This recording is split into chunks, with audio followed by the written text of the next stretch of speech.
দেখুন বন্ধুরা, আমি আজকে কাতলা মাছ রান্না করছি। কাতলা মাছটা আমি নুন, হলুদ আর একটু কাঁচা সর্ষের তেল দিয়ে কিছুক্ষণ মাখিয়ে রেখেছিলাম।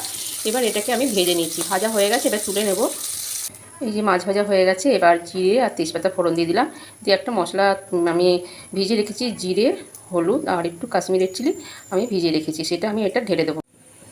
ঢেলে দিলাম মশলাটা। এই কাঁচা লঙ্কা চিড়ে দিয়ে দিলাম। কাঁচা লঙ্কা চিড়ে দিলাম, আমরা তো ঝাল তেল মশলাটা কম খাই, ওই জন্য কাঁচা লঙ্কাটা চিড়ে দিলাম। বেটে দিলে না আন্দাজ পাই না, কখনো বেশি ঝাল হয়ে যায়, ছেলের বাবা খুব বকাবকি করে, তো কাঁচা লঙ্কার আমি চিড়েই দিই। তো আমরা কাঁচা লঙ্কার তরকারি খাই, ঝাল কোনো লঙ্কার গুঁড়ো রাখেই না। মশলাটা কষানো হয়ে গেলে আমি গাঁটি সেদ্ধ করে রেখেছি, গাঁটিটা দিয়ে আবার কিছুক্ষণ কষিয়ে নেব। মশলাটা কষানো হয়ে গেছে, তেল ছেড়ে দিয়ে গেছে, আর একটু চিনি দিয়ে দিয়েছিলাম।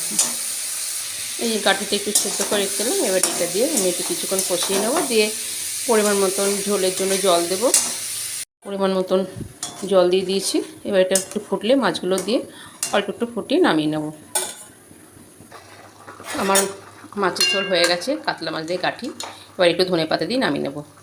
পরিমাণ মতন জল দিয়ে টকবক করে ফুটিয়ে তারপরে মাছ ভাজাটা দিয়ে আমি কিছুক্ষণ ফোটালাম। এবার ধনেপাতা দিয়ে এবার আমি এটা গ্যাস বন্ধ করে দেবো। এটা আমার কমপ্লিট। তাহলে বলুন বন্ধুরা, আজ এই পর্যন্ত।